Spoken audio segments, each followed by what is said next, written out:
ನೀವು car reverse ಮಾಡುವಾಗ ಈ ಸೌಂಡನ್ನು ತುಂಬ ಕಾಮನಾಗಿ ಕೇಳಿರ್ತೀರ. ಯಾವ ಸೌಂಡು ಅಂತ ಹೇಳ್ತೀರಾ? ಬನ್ನಿ ಕೇಳಿಸ್ತೀನಿ. ನೋಡಿದ್ರಲ್ಲ, ಈ ಸೌಂಡ್ ಆಲ್ಮೋಸ್ಟ್ ಎಲ್ಲ ಕಾರ್ಗಳಲ್ಲಿ ತುಂಬ ಕಾಮನ್ ಆಗಿ ರಿವರ್ಸ್ ಗೇರಲ್ಲಿ ಬರುತ್ತೆ. ಮಾರುತಿ 800 ಹಿಡಿದು ಇವಾಗ ಬರ್ತಿರೋ latest i20, Creta, Seltos, Sonet, Honda Amaze, Swift, Baleno, ಯಾವುದೇ ಕಾರಲ್ಲಿ ನೀವು ನೋಡಿದ್ರು ಮ್ಯಾನ್ಯುವಲ್ ಇಲ್ಲಾಂದರೆ AMT ಗಾಡಿಗಳಲ್ಲಿ ಈ ಸೌಂಡ್ ಅಂತೂ ತುಂಬ ಕಾಮನಾಗಿ ಬರುತ್ತೆ. ಸೊ ಇದನ್ನು ರಿವರ್ಸ್ ಗೇರ್ ವೈನಿಂಗ್ ನಾಯ್ಸ್ ಇಲ್ಲಾಂದರೆ ರಿವರ್ಸ್ ಗೇರ್ ಗ್ರೈಂಡಿಂಗ್ ನಾಯ್ಸ್ ಅಂತ ಹೇಳ್ತೀವಿ. ಸೊ ಏನಕ್ಕೆ ಈ ರಿವರ್ಸ್ ಗೇರಲ್ಲಿ ಗ್ರೈಂಡಿಂಗ್ ನಾಯ್ಸ್ ಬರುತ್ತೆ? ಅದೇ ನಿಮ್ಮ ಫಾರ್ವರ್ಡ್ ಗೇರಲ್ಲಿ first gear, second gear, third ಗೇರಲ್ಲಿ ಈ ಗ್ರೈಂಡಿಂಗ್ ನಾಯ್ಸ್ ಬರಲ್ಲ. ಸೊ ಇದಕ್ಕೊಂದು ಟೆಕ್ನಿಕಲ್ ರೀಸನ್ ಇದೆ. ಅದು ಏನು ಟೆಕ್ನಿಕಲ್ ರೀಸನ್ ಅಂತ ನಿಮಗೆ ಸ್ವಲ್ಪ ಡೀಟೇಲಾಗಿ ಎಕ್ಸ್ಪ್ಲೇನ್ ಮಾಡ್ತೀನಿ. ಅದಕ್ಕಿಂತ ಮುಂಚೆ ನೀವು ನಮ್ಮ ಚಾನಲನ್ನು ಸಬ್ಸ್ಕ್ರೈಬ್ ಮಾಡಿಲ್ಲ ಅಂದರೆ ದಯವಿಟ್ಟು ಸಬ್ಸ್ಕ್ರೈಬ್ ಮಾಡಿ. So let's start the video. ಈ ರಿವರ್ಸ್ ಗೇರ್ ಸೌಂಡ್ ಬಗ್ಗೆ ತಿಳ್ಕೊಬೇಕಂದ್ರೆ ನಾವು ಸ್ವಲ್ಪ ಗೇರ್ ಬಾಕ್ಸ್ ಅಥವಾ ಟ್ರಾನ್ಸ್ಮಿಷನ್ ಒಳಗಡೆ ಹೋಗಬೇಕಾಗುತ್ತೆ. ಸೊ ನಾನು ನಿಮ್ಮನ್ನು ಗೇರ್ ಬಾಕ್ಸ್ ಒಳಗಡೆ ಕರ್ಕೊಂಡು ಬಂದಿದ್ದೀನಿ. ಸೊ ನೀವು ನೋಡ್ಬೋದು ಇದ್ರ ಒಳಗಡೆ ತುಂಬ ಗೇರ್ಸ್ ಇದೆ. 1, 2, 3, 4, 5 ಅಂತ ಮತ್ತು ರಿವರ್ಸ್ ಅಂತ ಗೇರ್ಸ್ ಇದೆ. ಸೊ 2 ಸೆಟ್ಸ್, ಒಂದು ಫಾರ್ವರ್ಡ್ ಸೆಟ್ ಆಫ್ ಗೇರ್ಸ್, ಇನ್ನೊಂದು ರಿವರ್ಸ್ ಗೇರ್. ಸೊ ಇವಾಗ ಈ ಗೇರ್ಸ್ ನೀವು ಇವಾಗ ನೋಡ್ತಾ ಇರೋದು ಟಿಕ್ ಮಾರ್ಕಲ್ಲಿ ಕಾಣ್ತಾ ಇದೆಯಲ್ಲ, ಇದೆಲ್ಲ ಬಂದು ಫಾರ್ವರ್ಡ್ ಗೇರ್ಸ್. ಅಂದರೆ first, second, third, fourth, fifth. So ಈ ಥರ ಫಾರ್ವರ್ಡ್ ಗೇರ್ಸ್. ಓಕೆ, ಅದೇ ಥರ ನಿಮಗೆ ರಿವರ್ಸ್ ಗೇರ್ ತೋರಿಸ್ತೀನಿ.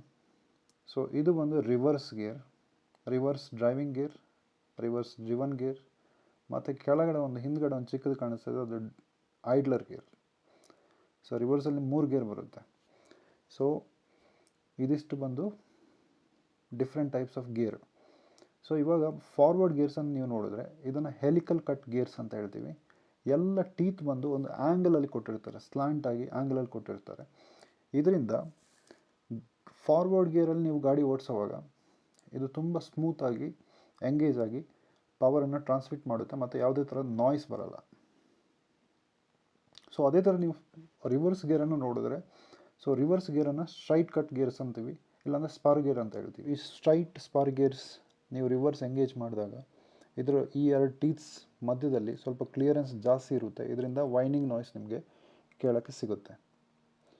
ಸೊ ಇದು ಬಂದು ಈ ಸ್ಪಾರ್ ಗೇರ್ನ ಡಿಸ್ಅಡ್ವಾಂಟೇಜ್. ಸೊ ಅದೇನು ಮಾಡೋಕ್ಕಾಗಲ್ಲ, ಮ್ಯಾನುಫ್ಯಾಕ್ಚರಿಂಗ್ ಪ್ರೋಸೆಸ್ ಸ್ವಲ್ಪ ಈಸಿಯಾಗಿರುತ್ತೆ ಅಂತ ಎಲ್ಲ ಮ್ಯಾನುಫ್ಯಾಕ್ಚರರ್ ಈ ಸ್ಪಾರ್ ಗೇರನ್ನು ರಿವರ್ಸ್ ಗೇರಲ್ಲಿ ಕೊಟ್ಟಿರ್ತಾರೆ. ಅಂದರೆ ಜಾಸ್ತಿ ಫ್ರೀಕ್ವೆಂಟಾಗಿ ನಾವು ರಿವರ್ಸ್ ಗೇರ್ ಯೂಸ್ ಮಾಡಲ್ಲ, ಫಾರ್ವರ್ಡ್ ಗೇರನ್ನೇ ಜಾಸ್ತಿ ಯೂಸ್ ಮಾಡ್ತೀವಿ. ಸೊ ಅದಕ್ಕೋಸ್ಕರ ಈ ಥರ ಸ್ಪಾರ್ ಗೇರ್ ರಿವರ್ಸಲ್ಲಿ ಕೊಟ್ಟಿರ್ತಾರೆ. ಸೊ ಇನ್ನೊಂದು ಏನಂದರೆ, ಈ ಟ್ರಾನ್ಸ್ಮಿಷನ್ಗೆ ಕರೆಕ್ಟಾಗಿ ಲೂಬ್ರಿಕೇಷನ್ ಬೇಕು. ಅಂದರೆ ಟ್ರಾನ್ಸ್ಮಿಷನ್ ಗೇರ್ ಬಾಕ್ಸ್ ಆಯಿಲನ್ನು ಕರೆಕ್ಟಾಗಿ ರೀಪ್ಲೇಸ್ ಮಾಡಬೇಕು ಟೈಮ್ ಟು ಟೈಮ್. ಆಮೇಲೆ ರೀಪ್ಲೇಸ್ ಮಾಡಿಲ್ಲ ಅಂದರೆ ಇದು ವ್ಯಾರಂಟಿಯರ್ ಇದರಲ್ಲಿ ಇನ್ನೂ ಜಾಸ್ತಿ ಆಗಿ ನಾಯ್ಸ್ ಇನ್ನೂ ಜಾಸ್ತಿ ಆಗುತ್ತೆ.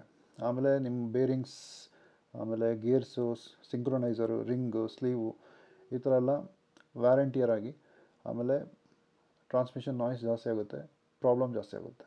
ಸೊ ಅದಕ್ಕೆ ಕರೆಕ್ಟಾಗಿ ಮೇಂಟೆನೆನ್ಸ್ ಮಾಡಬೇಕು. ರಿವರ್ಸ್ ಗೇರ್ ವೈನಿಂಗ್ ಸೌಂಡ್ ಬಗ್ಗೆ ಈ ವಿಡಿಯೋ ಇಷ್ಟ ಆಯ್ತು ಅಂದರೆ ದಯವಿಟ್ಟು ಲೈಕ್ ಮಾಡಿ.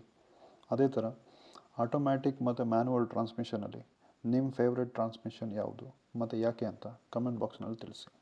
Thank you for watching.